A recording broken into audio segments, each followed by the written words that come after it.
Look how much African American communities have suffered under Democratic control. Tonight, I'm asking for the vote of every single African American citizen in this country who wants to see a better future.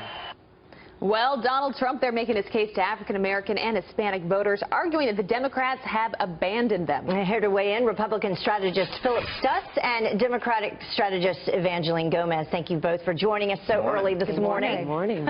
So off the very top, let's take a look at this poll. This is from the LA Times and USC, and it shows Clinton up 82.9% compared to Trump's 12.8% when it comes to the African American vote. So, Philip, I'll start with you. Is it possible for Donald Trump to change those numbers, and what does he need to do in order to do that? Well, I think you've seen the beginning of it, which is reaching out. Listen, there's no way you're going to start out and take the African-American vote by one speech, and the African-American community knows that. I think he's trying to build a coalition to get his numbers up in the African-American community, in the Hispanic community, so he can build a coalition in key states in order to compete with Hillary Clinton right now. And so the bottom line, the key is try to get those numbers up just a little bit more than what they have right now. Well, Evangeline, this is not just a Donald Trump thing. I mean, you look at some of our exit polling from the past 2 cycles in terms of how Democrats and Republicans have done with the African-American vote. I mean, it really is not even close. You look at this 2008, 95% of black voters went with President Obama. 2012, 93% voted for President Barack Obama. The problem here is that Donald Trump is viewed by many people in the African-American community as being the originator of the birther movement, where he attacked President Obama personally and politically, saying he had no legitimacy. Number 2, do we remember the days of the Central Park Five? These were Hispanic and black youths who were exonerated, found innocent, and yet he was calling that the death penalty be imposed on them. He took out an ad in a major newspaper in New York City. And then once the city reached a settlement with them, he said it was ridiculous and it was a disgrace. Well, that These settlement was serious issues in the African-American community, and this is something that has been reflected in the polls. One recent poll has him at 1%, Wall Street Journal poll, and a prior poll had him at 0% support among African Americans. Wow. I don't think the overtures he's making now are going to make any type of significant Philip, go ahead. Well, listen, I mean, right now, 4 years ago, 8 years ago, McCain and Romney were polling at about 5% of the African-American vote.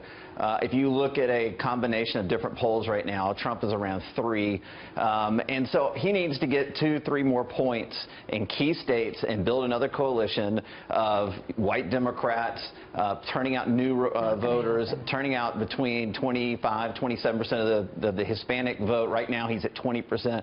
That's the makeup of what he's got to do to get elected. And Evangeline, what about, I mean, respond to that in terms of the economic numbers of the African-American community. I mean, that's what Donald Trump is out there right now trying to speak to. And, you know, as Philip said, what, 4 in 10 African-Americans live in poverty. 58% of African-American youth don't have jobs right now. And what plans has Donald Trump proposed to alleviate these situations? I have not heard any at this point. If he's going to create some, that's fine, but at this point, there is no trust for the candidate Donald Trump. The comments he's made against Hispanics, immigrants, and Muslims leave African Americans thinking, hey, what's that famous Martin Niemöller poem? I mean, well, that's exactly the situation you have right now, and I just don't see any significant numbers coming out of whatever. Well, we are beginning to see a change in tone. And I think Donald Trump, of tone. Well, and Donald Trump's campaign manager, she spoke yesterday. She said that he had the best week yet last week. Take a listen to what she had to say.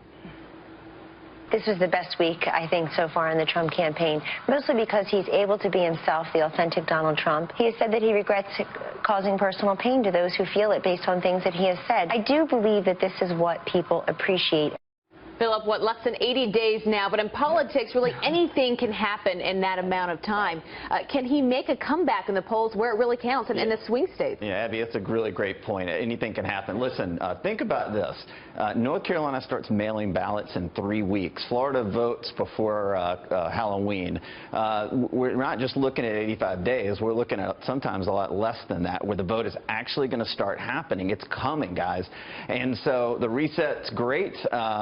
know, I don't think he's in Hail Mary zone. I think he's throwing a 30-yard pass down the field right now. But listen, the 4 critical states, North Carolina, Ohio, Florida, and Pennsylvania. Pennsylvania is kind of out of reach right now. So he's got to find another group of states that make up for those electoral votes. You could find that in Nevada, in New Hampshire, in Iowa, and possibly Virginia.